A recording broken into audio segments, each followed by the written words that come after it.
Thanks for joining in, you guys. And today we're talking to my good friend, Paul Sletten, who's been with me. Now, it's 25 years I've been in this industry, and I've seen a lot of stuff.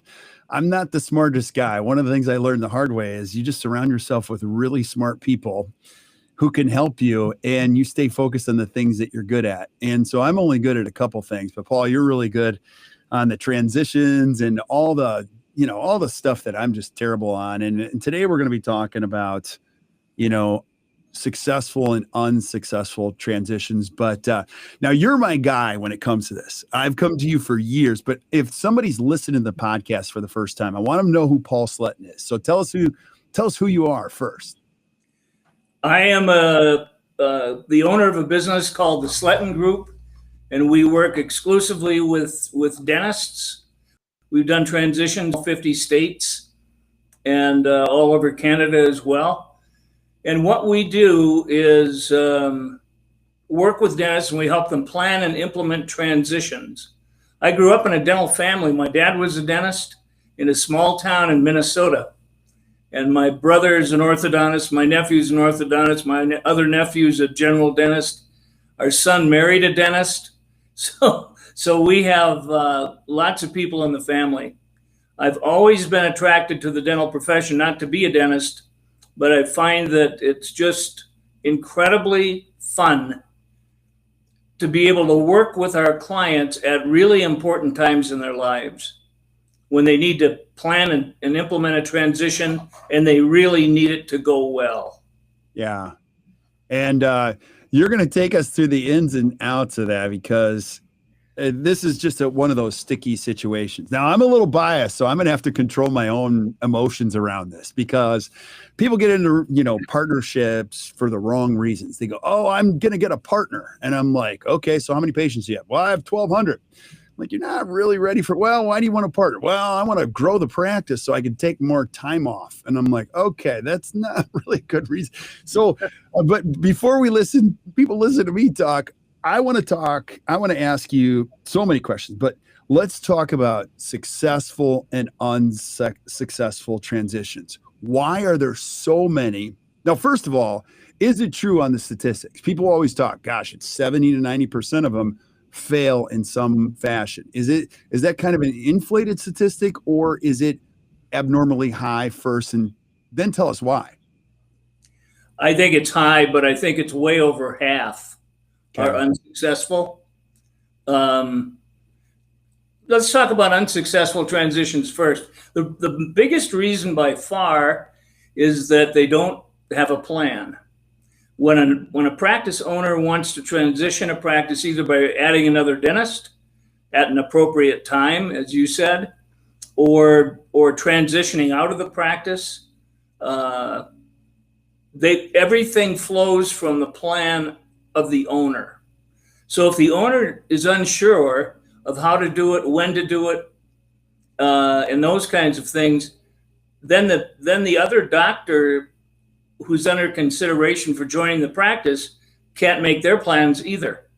So It's critically important that the owner have a plan, and so often they're using their friends or their colleagues' plan and contracts and haven't thought through their own issues. There's another thing that's really important, and that is there needs to be a connection between their practice transition plan and their life plans. They have to be connected. They have to be congruent. That it has to fit. Right. A lot of times they just kind of slap them together. They meet somebody at a dental meeting, and the person makes a good impression, and so we ought to talk further, and they do talk a little bit further, and the next thing you know, there's an invitation to come into the practice and get on a path to partnership at some point. It's just miraculous if something like that would work. Yeah. Some do, but the vast majority don't. So you Yeah. just flip all these issues around, and the successful ones begin with the owner and spouse or significant other having a plan. Yeah. We just had a couple here last Friday who came in and did a life plan with us and a practice transition plan, and we worked together all day. And when they left, they felt really good because they had something now that they can go home and implement and work with, and we can guide them along.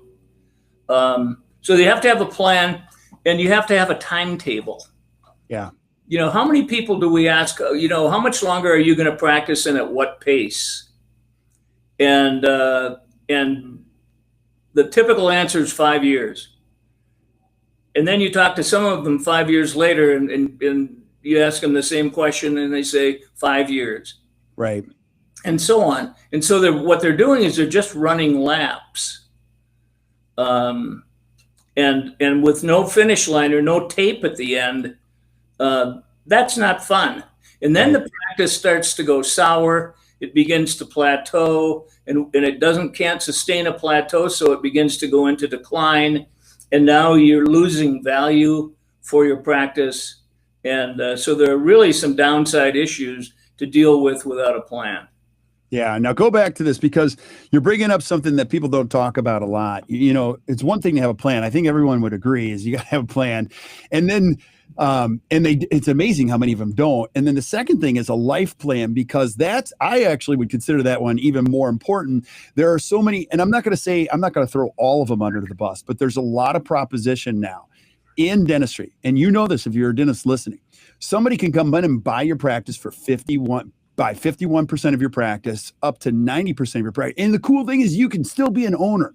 We're going to take all the headaches away from you, and you can just focus on dentistry. Well, what you don't understand, my friends, is I now own the business if I did that.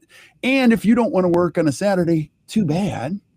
You're going to work on a Saturday because I own the business. And you're going to go, no, I didn't agree to any of this type of a thing. So I agree with you. And I'm probably making that bigger than I am, but the truth of it is that it's big. It's a big decision. Part of the reason you became a dentist is so that you could enjoy some freedom. Now, there's a lot of layers to this unsuccessful thing. Is it true? People that need the money of the sale, that's different than somebody who doesn't need the money of the sale when they're selling the practice. Do you see that as a huge discrepancy? That's a huge issue, Kirk. Yes. If somebody's in healthy financial condition, a seller, for example, at a closing table, you've got a really wonderful opportunity to put a win-win outcome together. If somebody comes to a closing table in a needy position, look out buyer, because they just absolutely need to sell it, but they also need to stick around and keep working. And that can raise other really nasty issues, because the patients need to start moving over to the new owner so they can pay the overhead expenses and begin to prosper. But they won't do so readily with the old owner in there. Yeah. Now, this is a big deal. When you're looking at transitioning your practice or bringing in a partner, what do we have to do to make this work? Like, if I'm a young dentist listening to this, I know I have to have a plan. I've also got to have a life plan. I would imagine our core values have to line up. You know what I mean? What if the prospective partner has a crazy spouse? That could potentially be a hazard, don't you think? Can we go until midnight on that one? Maybe we could open a glass of wine on that one. Is there a crazy test? You can just say, okay, you're going to have to take this test. And if you fail, that means you're crazy. And because a lot of times we get the smoke screen and we don't see that they're crazy until 6 months later. Right. Oh, here's another one, Paul. I love this one. No, we're going to be great partners together because our last name both ended with G, and we sat next to each other in dental school, and we're godparents to each other's kids, and we're just been best. We drank beer together in dental school. So this is going to go on forever, and we're going to live happily ever after. I'm sure you hear that one too. I've seen that movie a lot of times, and Okay. and it's simple, but it's complex. Mhm. It's to put a good transition together. You just hit on something really, really important. You've got to first look at when we go in and look at a practice, we look at all the numbers and the financials and the activity numbers and things like that. But we also try to determine what the culture of that practice feels like. And in doing so, you learn what the core values of the owner are, and then you interview the team, and you learn all kinds of things there. That's by far the best way, by the way, to find out about the crazy spouse. Um, I don't have any other tricks up my sleeve on that issue, but it's so important to do the best match you can. For example, if you own a practice and you are in practice for 35 years and you're ready to transition, you and your team have been teaching your patients what to expect when they come to your practice for care for all 35 years. The new incoming dentist who will become the owner needs to know what those expectations are and what you've been teaching people to expect, because they're going to have the exact same expectations of the new dentist. And so we try to uncover those things too, and guide and coach the incoming doctor as to what they're going to have to do and how they're going to have to be in the culture to enhance it. Without that, they're unarmed and they get bushwhacked. Absolutely. Absolutely. And so, any other potential red flags that you would say is like, first of all, I think one of the things you got to do is, and again, I'm asking you, but like, see, we got to figure out if this practice is even ready for partnership. People don't, and I'm getting older now, Paul, so my filter's going away. So I don't care as much anymore. I mean, I care about people, but I don't care about what I say. People go, oh, partnerships are like a marriage. I'm like, no, they're not. They're 10 times harder than a marriage. I've been married for 22 years. I love my wife. She can put up with my crap. Partnerships are 10 times harder because there's people attached to all this stuff. And, sometimes your partner can't put up with the kind of stuff that you put up with. And it's a lot more complex than we think, right? It really is.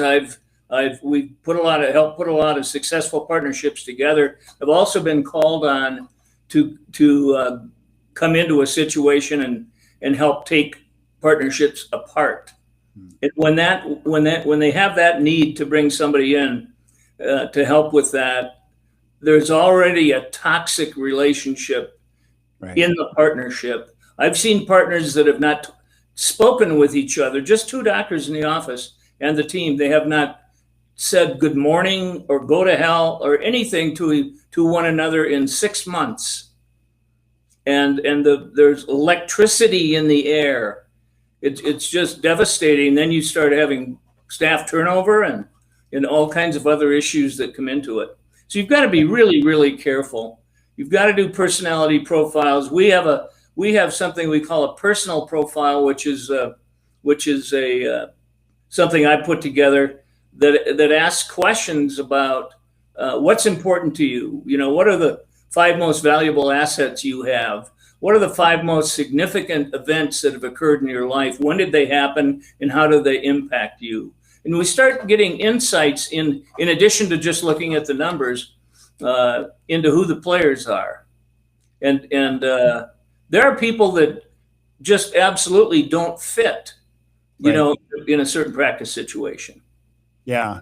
And, when your values don't line up with another person, it never, ever, ever, ever. I mean, you could try to make it work, but somebody's going to have to compromise who they are in order for it to work. Or like you said, maybe we just don't talk for 6 months, and hopefully we'll keep it copacetic that way in a very disturbing way. But like, here's another thing, Paul, you've been doing this for a while, and we notice these trends, the trends now, all these young dentists have this, and I don't know what we could attribute that to. Maybe it's just the marketing of DSOs or what we see in publications. You see everybody moving to quote unquote group practice. And so we've got a lot of people that are in the marketplace going, that's the direction it's going anyway. And so first of all, why is that trend happening? And then the other thing is there's an underlying problem here. Group practice requires a whole different skill set. You thought it was hard owning a practice by yourself.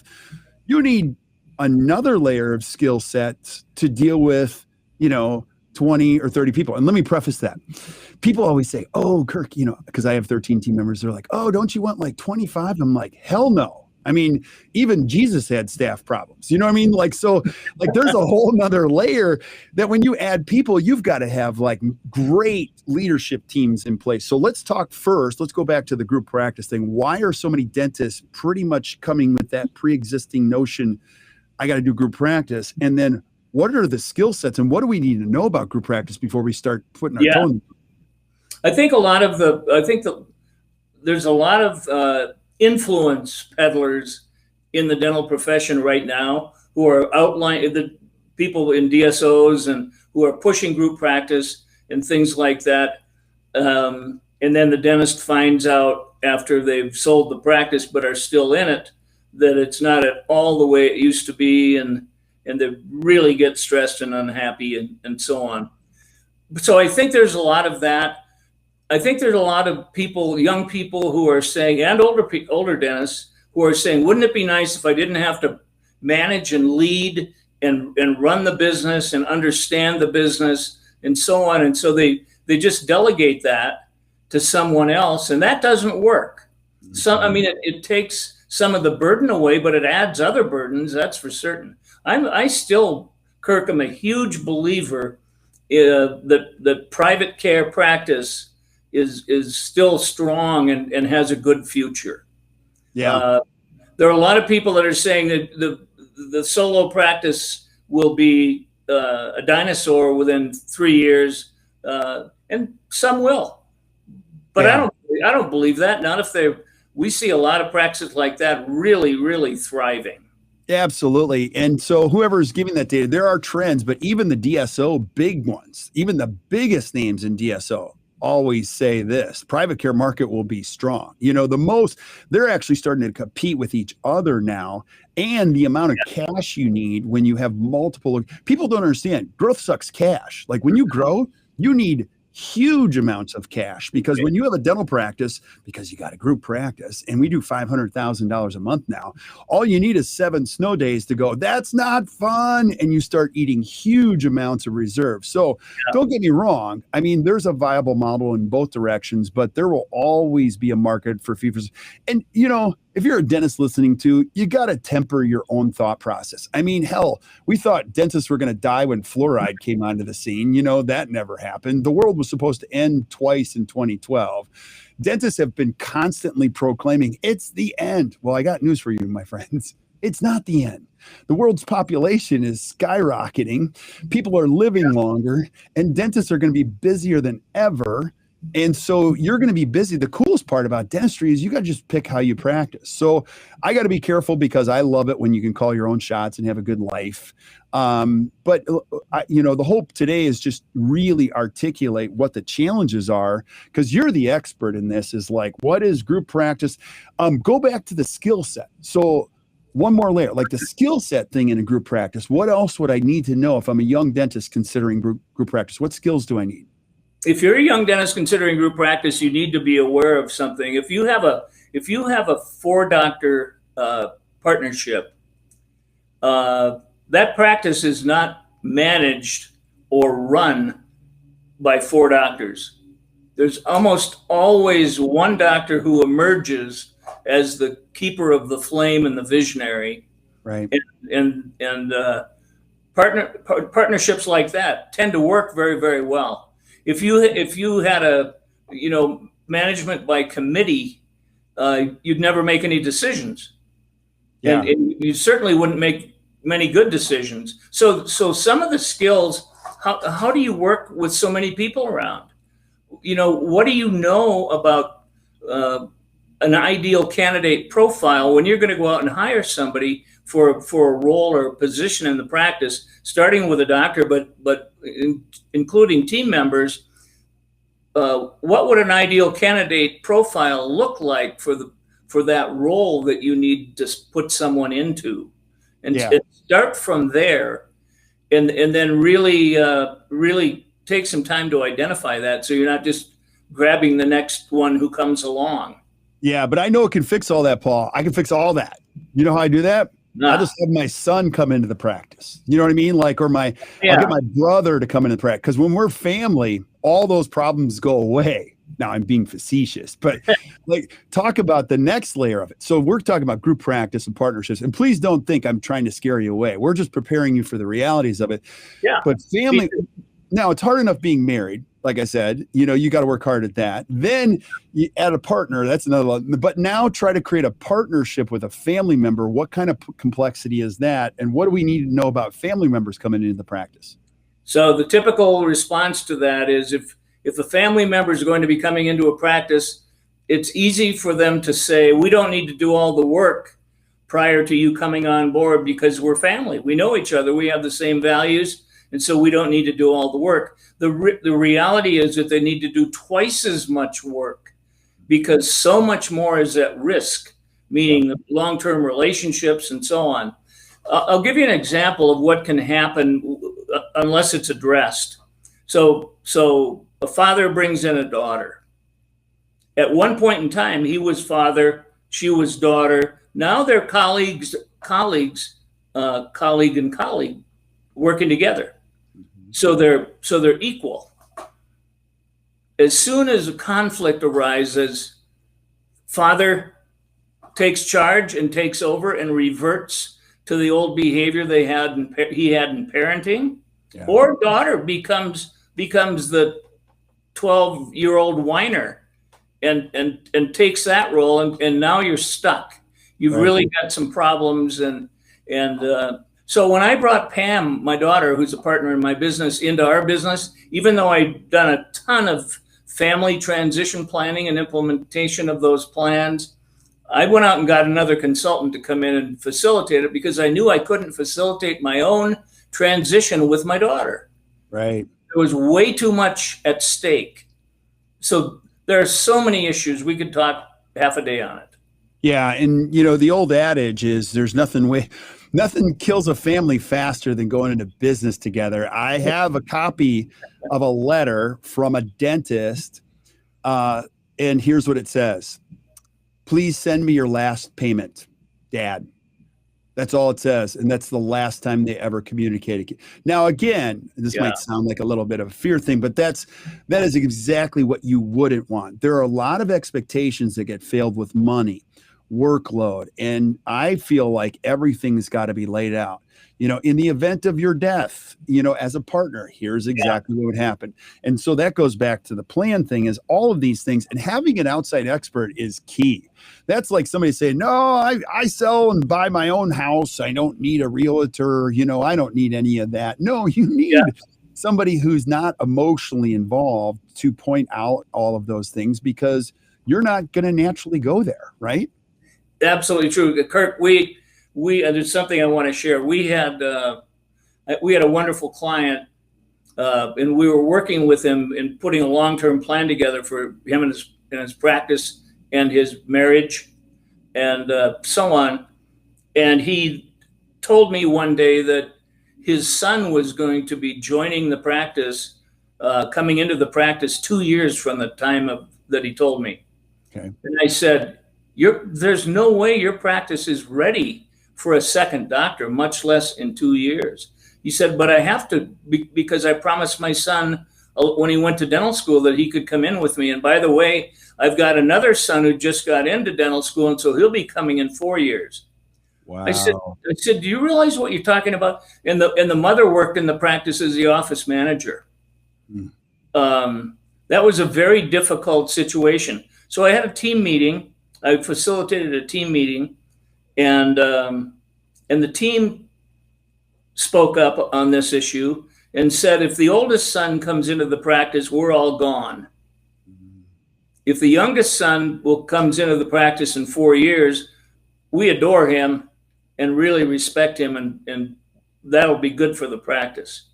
So you've got so many layers of issues in a situation like that. On the flip side, if you just put a good plan together and then get some outside help, sometimes a psychologist or a therapist is required, in my opinion, to discuss certain issues, and other times just addressing them with a third party facilitator gets the job done as well. Yeah, and I completely agree with that. I think it's always great to bring out an NXI. First of all, think about the hundreds of thousands or possibly even millions of dollars you're going to save when you have an expert, and that's all they do is arrange the plan, help you develop the plan and execute the plan, instead of saying, no, I can save money. No, you're going to you're going to lose a lot of stomach lining in this whole process. And that's really, really important. The question becomes talk a little bit more about successful partnerships, because I know, we've talked a little bit about unsuccessful, and it's so funny you mentioned the father and the two sons. I must keep bumping into them every month, because there isn't a month that goes by that I don't hear that scenario. Yeah, I got a son and my daughter and another, and I got a nephew coming in too, and they're all built on expectations that people are going to come in and go to work, and it's just going to be a nice thing. So that's a challenge, but let's talk about things that you see that are successful in partnerships, and clear cut, signals of success. The partners who are willing and able to meet with one another with agendas in hand on a routine basis, housekeeping meetings that are more brief, as required. But sometimes you need to take a day away from the practice and talk about the practice and talk about the partnership relationship and the roles that each partner plays and things like that. So a commitment to really communicating well with each other is a place to begin. Yeah, absolutely. Absolutely. So one other piece to this. So let's say we do have some good groundwork, good core values, good possibility. The practice is healthy. It's actually making a decision from a position of strength, where a dentist is like, I have way too many patients and I've been good financially. Now I want to take this younger doc, whether it be a family member or a potential new doc that's an associate. I want you to talk about the skill set. Like, how do we do an elegant handoff to some of these responsibilities to a great candidate, so we can grow them maybe on the fast track to a higher level functioning thing? Because I would imagine, Paul, we can't wait 30 years for this doc to develop all these skills. This doc has got to come in and develop some of these skill sets right away. They sure do. And that's why when you're interviewing and vetting candidates, you really need to get to know them. I like to know all about their personal background. I like to know about their family. I like to know about the community they grew up in.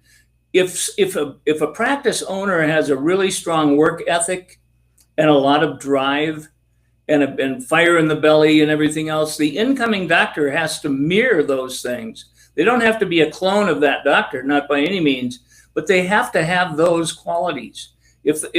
And they have to be good at relationships, and they have to want to learn about the business and how to spot trends and what to do about those kinds of things that happen and occur. Yeah. And they have to feel financially rewarded.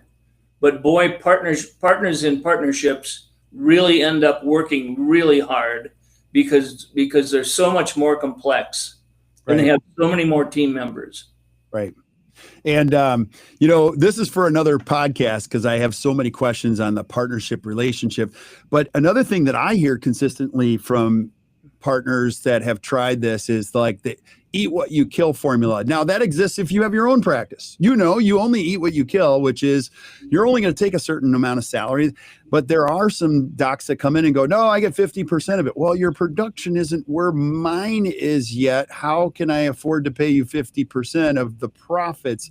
All of that stuff has got to be spelled out, and it's got to be on the healthy side. One more thing. I'm going to add one more thing. So I want you to comment on that.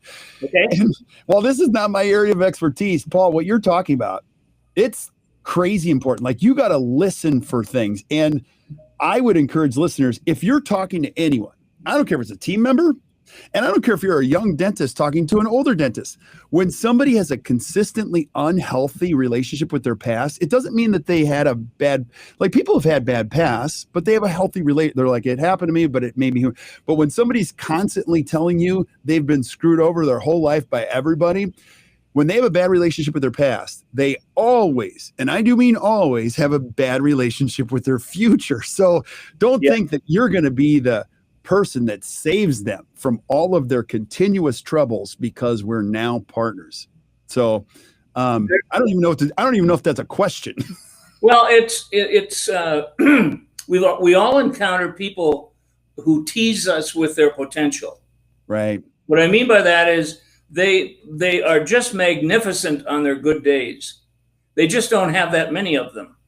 And so you get into a situation with a person like that, and I've been there, where you begin to care much more about them being successful than they do. Wow.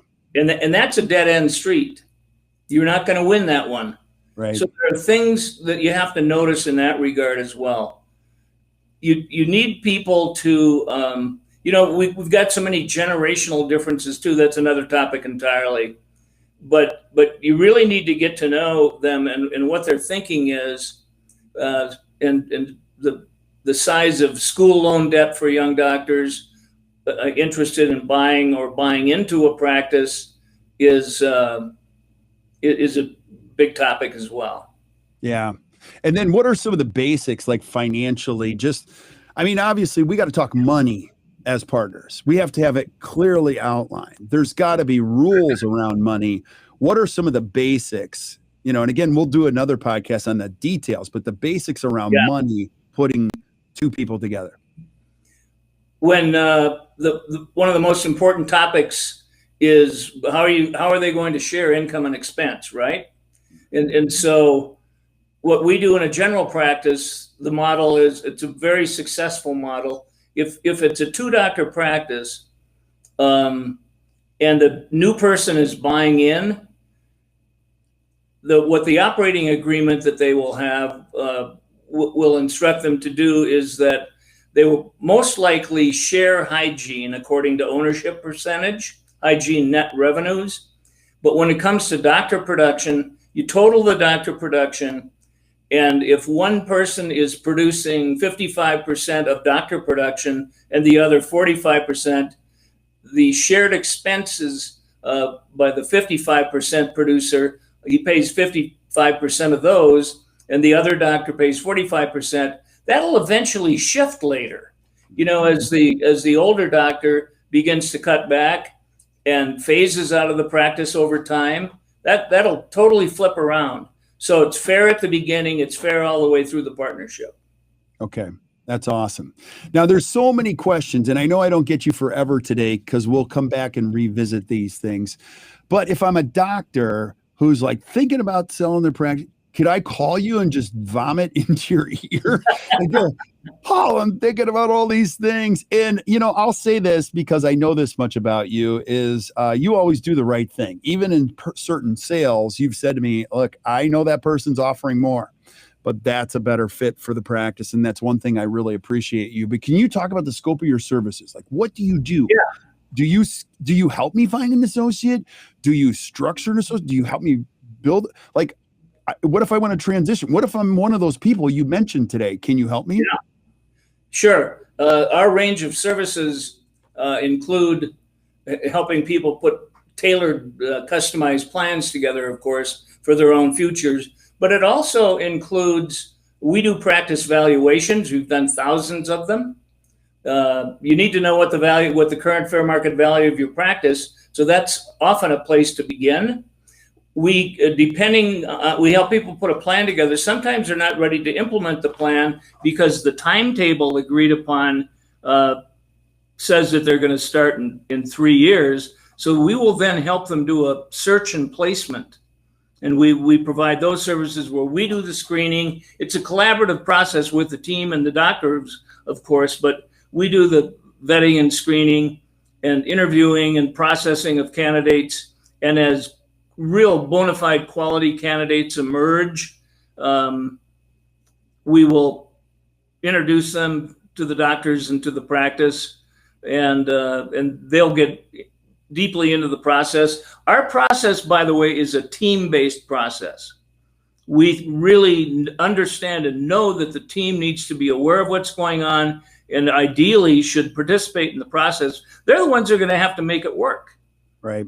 And so why not have them in once you have your plan identified and together? We help put partnerships together. We help people grow by acquisition, and just about any kind of transition you can think of, we do. Yeah.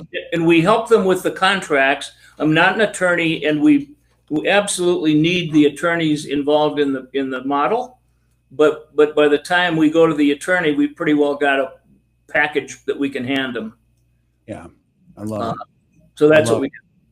Yeah. So where can we send it? You know, I'm telling you guys as listeners, you got to check out Paul's stuff. I mean, Paul, you're a good guy. You've done right by like everybody we've sent to. But if I'm listening, how do I find you? Where do I go? Like, how do I call you? Yeah, go to the website, the Sletten Group, Inc., and find us there. Call me directly. And that's unusual, but I'm happy with that. My cell phone is 303-902-9953. I have those kind of conversations all the time. We're happy to have conversations and really spend some time listening prior to asking anybody to commit to working with us. Sometimes it's very appropriate. Other times it isn't. Yeah. Yeah. I want to have you back and go through the details of how I bring on an associate. Like, how do I even structure that?